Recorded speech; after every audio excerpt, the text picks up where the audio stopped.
Di pagi yang cerah, kita diperlihatkan dengan sepasang kekasih romantis bernama Max dan Evelyn. Kemudian Max keluar dari kamar dan menemui saudara tirinya yang bernama Travis, pria kacau amburadul yang sering membawa gadis-gadis bondon ke apartemen Max untuk bercocok tanam. Waduh, baru awal loh ini loh, astaga. Karena hal itu Evelyn sangat kesal dengan Travis, bahkan tak segan-segan untuk mengusirnya. Tapi Max selalu mengingatkan Evelyn karena mau gimana lagi, Travis adalah saudara satu-satunya yang ia miliki. Jadi Evelyn ini adalah wanita karir pekerja kantoran, sementara Max adalah penjaga toko barang-barang aneh. Saat Max berada di toko, datanglah seorang kurir JNT yang mengantarkan paket untuknya. Saat Max membuka paket itu, ia sedikit heran karena ada sebuah boneka aneh. Padahal ia tak memesan boneka tersebut, dan terdapat sebuah kertas yang menuliskan bahwa boneka itu dapat mengabulkan sebuah permintaan. Di zaman sekarang yang sudah modern ini, tentu Max tak mempercayai hal halu tersebut. Tapi siapa sangka boneka ini adalah pemeran utama di film ini sebenarnya. Lanjut. Singkat cerita, Max menelpon Evelyn untuk meminta jatah harian. Setelah selesai Evelyn melihat boneka aneh itu dan menanyakan kepada Max. Max pun mengatakan bahwa itu hanya boneka biasa untuk stok di toko. Dan kemudian Max mengatakan bahwa ia sangat mencintai Evelyn dan tak mau berpisah darinya karena legit dan maaf cabul banget aku. Evelyn juga berjanji akan selalu ada di sisi Max dalam kondisi apapun, together forever. Dan tiba-tiba mata boneka aneh itu menyala seperti menangkap sinyal sesuatu. Di hari selanjutnya Max dan Evelyn pergi monmoki atau Monday morning jalan kaki maksud saya. Max mengajak Evelyn ke sebuah toko es krim dan di sana mereka bertemu dengan seorang gadis humble bernama Olivia. Melihat kedekatan Max dan gadis penjaga toko itu membuat Evelyn cemburu dan marah lalu keluar dari toko tersebut. Max pun meminta maaf atas omongan kasar Evelyn kepada Olivia dan menyusul kekasihnya tersebut. Memang dasarnya Evelyn ini sangat mencintai Max dan hal itu membuat ia sangat sensitif, posesif, negatif, positif corona.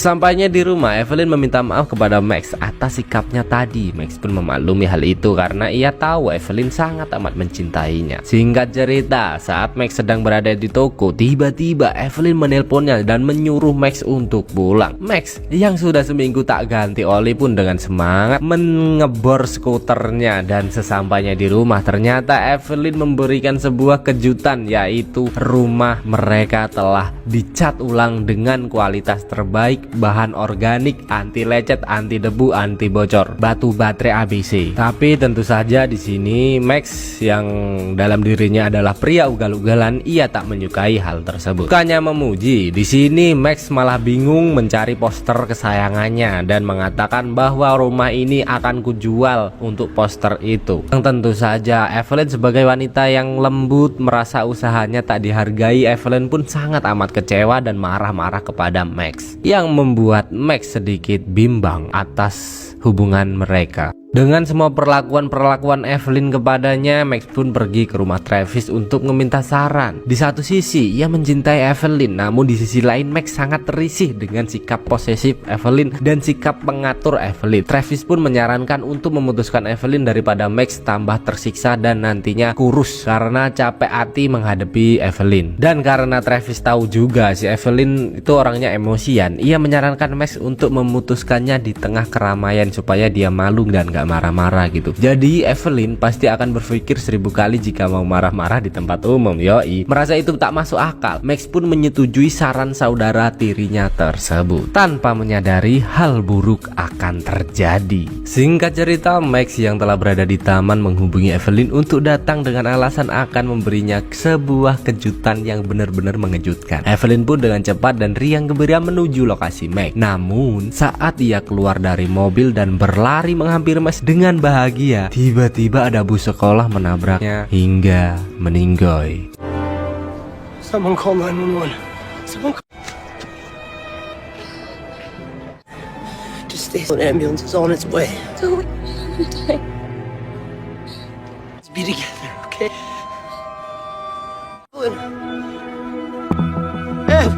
Evelyn. Atas kematian Evelyn tentu saja membuat Max sangat terpukul. Tapi entah kenapa saya malah terfokus ke pacar Travis yang malah asik Facebookan. Ini lagi layat loh mbak, tolong ya hargai orang mati. You see it came to me, I could see. Yeah, then I saw into something I am not record. Now lay my face to the soil.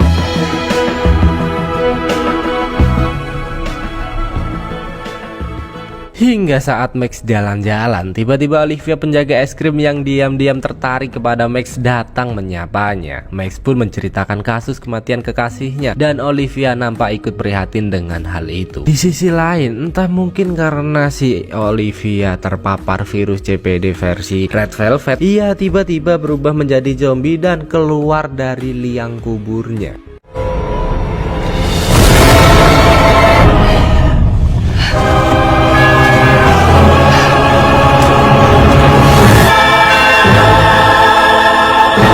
Sedangkan bersamaan dengan itu, kini Olivia dan Max menjadi semakin dekat. Bahkan Olivia mengantar pulang dan memberi Max pesangon atau alahya. Setelah Olivia pergi dari rumah Max, tiba-tiba terdengar suara mengetuk pintunya. Dan betapa kagetnya si Max saat Evelyn yang telah meninggal kini datang menghampirinya untuk melanjutkan cinta lama yang belum kelar. Tentu saja hal itu membuat Max sangat heran. What the fuck, what happened ayah naon? Kok bisa gitu loh, ucap Max dalam hati. Conquers all.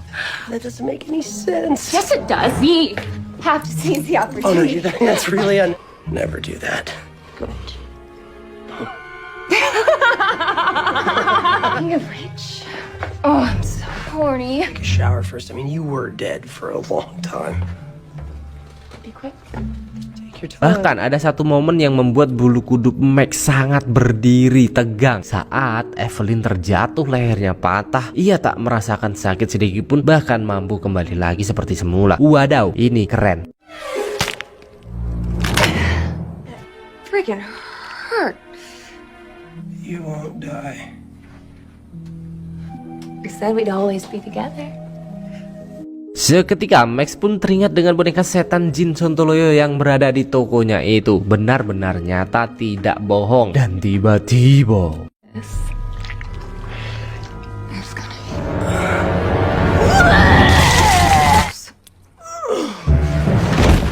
di pagi hari saat Max terbangun, ia berharap semalam hanyalah mimpi buruknya saja. Namun ternyata semua itu kenyataan, dan karena semalam Max pingsan, kini Evelyn kembali mengajaknya untuk sahabat dadah. Namun Max yang risih terus berusaha menghindar dari Evelyn dan beralasan pergi untuk bekerja. Mbak udah bau bangke kamu. This is the size of a marshmallow mini.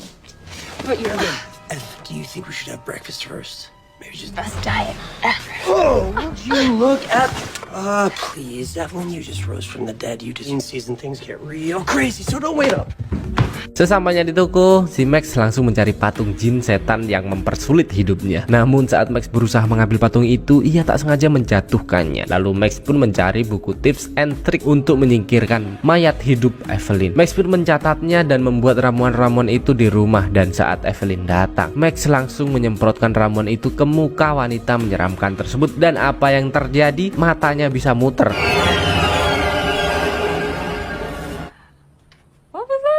Di sini Evelyn juga punya ide bahwa kalau si Max ikut mati bersama Evelyn berarti mereka bisa hidup bersama dan menepati janji sehidup semati. Max yang tak berani menolak hanya bisa mengalihkan perhatian Evelyn dan mengajaknya pergi ke bar malam itu. Ya jelas lah, Evelyn sekarang menjadi lebih kuat anjing. Evelyn sangat menikmati keseruan ini dan Max mempunyai ide memberinya minuman keras hingga akhirnya Evelyn teler. Lalu di luar bar, Evelyn sampai mutah-mutah. Careful, this stuff will kill you.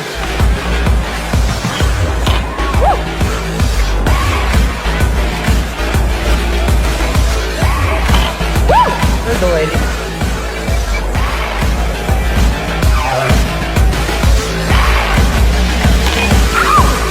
Baby, you're on hair duty. Oh, baby. Green fairy. Ding, ding, ding. Singkat cerita, Max membawa Evelyn pulang dan Travis yang datang bersama bondonnya sangat ketakutan saat melihat Evelyn kembali hidup dengan muka yang ya gitu deh. Keesokan harinya, Evelyn membuatkan sarapan untuk Max dan di sini Max berusaha jujur bahwa ia mulai tak nyaman dengan keberadaan Evelyn. Namun hal itu membuat Evelyn marah dan mengeluarkan kekuatannya sampai jebol-jebol semuanya. Ow, you're drawing blood. Where do you get the balls to even ask me? If you want to take a break. Max yang ketakutan pun tak bisa berbuat apa-apa dan hanya pasrah melihat Evelyn ngamuk-ngamuk. Singkat cerita, saat Max berada di toko, Olivia datang dan membawakan makanan untuknya. Setelah sedikit berbincang-bincang, adegan panas pun hendak dimulai. Namun tiba-tiba dering telepon berbunyi yang ternyata itu adalah Evelyn lagi kangen dengan Max. Hal itu membuat Olivia bersedih dan mengira Max telah mempunyai kekasih baru. Terlebih Evelyn memaksa Max untuk mengatakan I love you too sebelum menutup telepon. Aduh, aku sering kayak gitu. Di sini Max yang tak mau kehilangan Olivia yang mempunyai nano berusaha menjelaskan bahwa ia sebenarnya sangat menyukai Olivia. Namun Max butuh sedikit waktu untuk itu. Olivia pun mengatakan kepada Max, kalau kamu benar-benar menyukaiku, ayo temani aku nonton layar tancap bersama di malam Halloween di kuburan dekat SD. Max pun di sini hanya terdiam dan seperti tak tahu harus melakukan apa. Singkat cerita, Max kembali menemui Travis. Ia bingung harus bagaimana lagi. Travis pun menyuruh Max untuk membunuhnya. Namun Max takut dan ragu karena ia tak pernah melakukan kekerasan. Travis berusaha meyakinkan Max dan memberinya sebuah katana. Sesampainya di rumah, Max menyiapkan sebuah alas untuk mengeksekusi Evelyn. Saat Evelyn melihatnya, Max beralasan hanya berniat untuk mendekorasi ulang kamar mereka. Mendengar hal itu, Evelyn tak curiga sama sekali dan melanjutkan senam yoganya. Mayat hidup, kalau yoga lebih estetik ya. Lihat aja, bisa patah gitu loh punggungnya. Ever since I came, it's pretty rad. Dan saat Evelyn lengah, Max berniat untuk menebas Evelyn. Namun cupu ya, tetap cupu. Ia tak berani melakukannya. Max pun pergi menemui Travis dan mengembalikan katana kepadanya. Travis yang baik hati pun bertekad untuk membantu saudaranya tersebut dan rela membunuh Evelyn demi saudara tersayangnya. Singkat cerita, Max pun berpamitan kepada Evelyn untuk pergi bekerja dan Travis yang telah menunggu di luar segera masuk ke dalam berniat untuk menghabisi Evelyn. Travis beralasan kepada Evelyn mau ngambil kaset video agar bisa masuk ke dalam. Di sisi lain terlihat Max yang sedang nonton layar tancap dengan Olivia menganggap tempatnya kurang prepare. Mereka pun pindah ke dalam mobil. Ya iyalah, nonton layar tancap di kuburan, aneh-aneh gitu kan. Di sisi lain, saat Travis mengecek kaset yang dicarinya terdapat adegan psikopat yang sangat kejam. Dan siapa sangka Evelyn terinspirasi oleh film tersebut dan langsung menyerang Travis habis-habisan seperti zombie yang ingin memakan otak manusia. Lalu di sini kita akan melihat Travis sedang dimakan oleh zombie, Max sedang dimakan oleh Olivia. Waduh, yang hoki si Max. BTW Olivia kok lumayan ya anjing.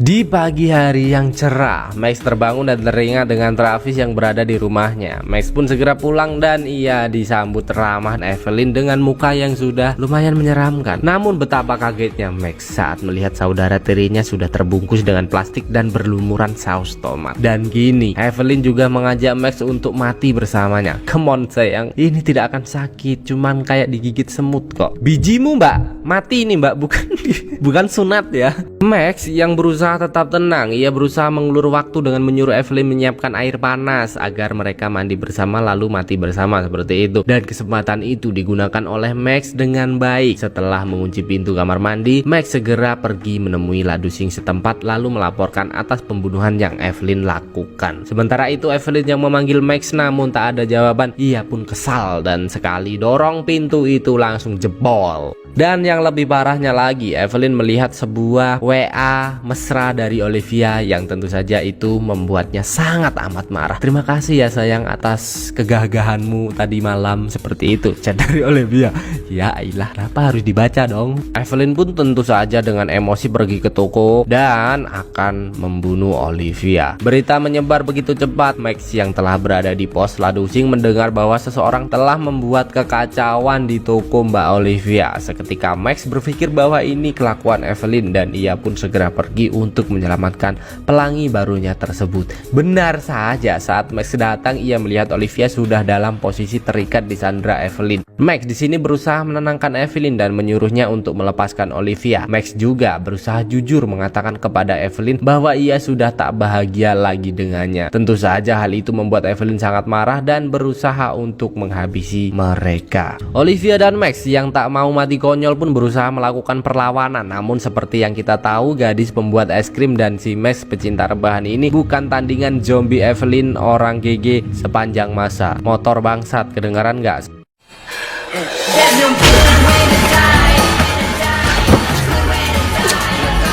you okay? Are you?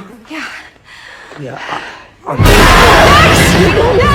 It's over, you stupid son!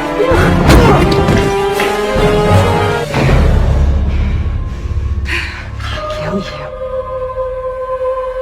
Dan tiba-tiba dikala pertarungan yang hampir menumbangkan kedua manusia tersebut, tiba-tiba Travis kembali hidup setelah menjadi zombie, lalu menusuk Evelyn dari belakang hingga gadis beban keluarga itu tewas di tempat dengan luka tusukan di perutnya. Aneh, ditusuk di kepala nggak mati, tapi ditusuk di perut kok mati. Biasanya zombie kan di kepala ya. Ya namanya film ya, beda dikit nggak apa-apa lah ya. Yang penting kan seru gitu. Lanjut. Singkat cerita, setelah mengebumikan mayat Evelyn, Max dan Olivia menjadi semakin bahagia. Bahkan si Max juga melamar gadis bibitan unggul tersebut. Tebak si Travis kemana? Ayo. Ya, dia berada di luar sedang promosi seblak milik Evelyn dan Max. Lalu film pun tamat dengan kondisi Travis yang telah menjadi zombie, namun zombie yang ramah, nggak zombie yang galak.